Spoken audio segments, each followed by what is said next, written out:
श्री गणेश प्रथम पूजनीय श्री गणपति भगवान की जय। मनुष्यों में श्रेष्ठ नर और नारायण को नमस्कार करती हूँ। देवी सरस्वती तथा व्यास जी को प्रणाम करती हूँ, उनकी जय बोलती हूँ, उनका जयकारा लगाती हूँ और सभी भक्तों के लिए शुभ मनोकामनाओं की कामना करती हूँ। जय श्री कृष्णा, जय श्रीमन नारायण। चलिए शुरू करते हैं वैशाख महात्म्य अध्याय 2। नारद जी बोले कि हे राजन, वैशाख के समान कोई महीना नहीं है, सतयुग के समान दूसरा युग नहीं है, वेद के समान शास्त्र नहीं, गंगा जी जैसा कोई तीर्थ नहीं, जल दान के समान दूसरा दान नहीं और भार्या के समान दूसरा सुख नहीं, खेती जैसा कोई धन नहीं और जीवन के समान कोई लाभ नहीं, उपवास जैसा दूसरा तप नहीं, दान जैसा सुख और दया के समान दूसरा धर्म तथा नेत्रों के समान कोई ज्योति नहीं, भोजन के समान कोई तृप्ति, खेतों के समान कोई व्यापार, धर्म के समान कोई हितकारी मित्र नहीं और सत्य के समान कोई यश नहीं, आरोग्य के समान कोई हर्ष नहीं, केशव के समान कोई रक्षक नहीं, माधव के तुल्य संसार में कोई पवित्र नहीं। ऐसा परमोत्तम वैशाख महा शेष साई भगवान को सदा प्यारा है। भगवान के प्यारे इस महीने को जो लोग बिना व्रत किए व्यतीत किया करते हैं वे धर्महीन होकर शीघ्र ही पशु योनि पाते हैं।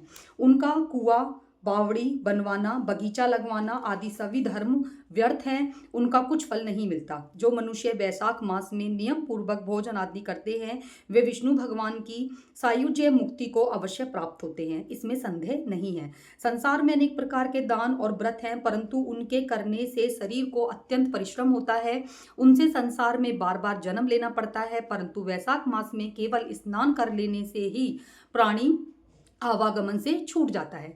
सब दान करने से जो पुण्य होता है, संपूर्ण तीर्थों में स्नान करने से जो फल मिलता है, जिसमें जल दान करने की सामर्थ्य ना हो वे ऐश्वर्य की इच्छा करने वाले दूसरों से कहकर जल दान कराएं। यह कर्म भी सब दानों में से अधिक है।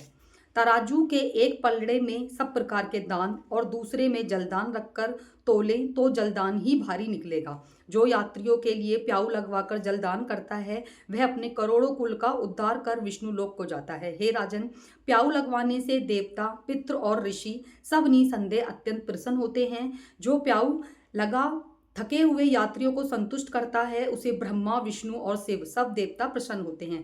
जो जल की इच्छा हो तो जलदान करे, छाया की इच्छा हो तो छतरी दे। जितने दान बताए हैं उनमें जलदान, छत्र दान और पंखा दान सबसे उत्तम है। इन्हीं का दान वैशाख में अवश्य करना चाहिए। जो वैशाख के महीने में कुटुंबी ब्राह्मण को जल से भरा घड़ा नहीं देता वह चातक की योनि पाता है। जो प्यासे महात्मा को शीतल जल पिलाता है उसे 100 राजसूय यज्ञ करने का फल मिलता है। जो धूप, परिश्रम और पसीने से व्याकुल ब्राह्मण को पंखे से हवा करता है वह सब पापों से रहित हो गरुण के समान हो जाता है। जो थके हुए ब्राह्मण को वस्त्र से हवा करता है वह सब पापों से छूटकर विष्णु भगवान की सायुज्य मुक्ति पाता है। जो शुद्ध मन से ताड़ का पंखा दान करता है वे सब पापों से छूटकर विष्णु लोक को जाते हैं। हे राजन, आध्यात्मिक दुख की शांति के नियमित वैशाख मास में छतरी का दान करना उचित है। वैशाख में खड़ाऊ दान करते हैं वे यमदूतों का तिरस्कार कर विष्णु लोक को जाते हैं। जो वैशाख मास में जूता दान करता है उन्हें नरक की यातना नहीं भोगनी पड़ती, ना उसे संसार के दुख सताते हैं।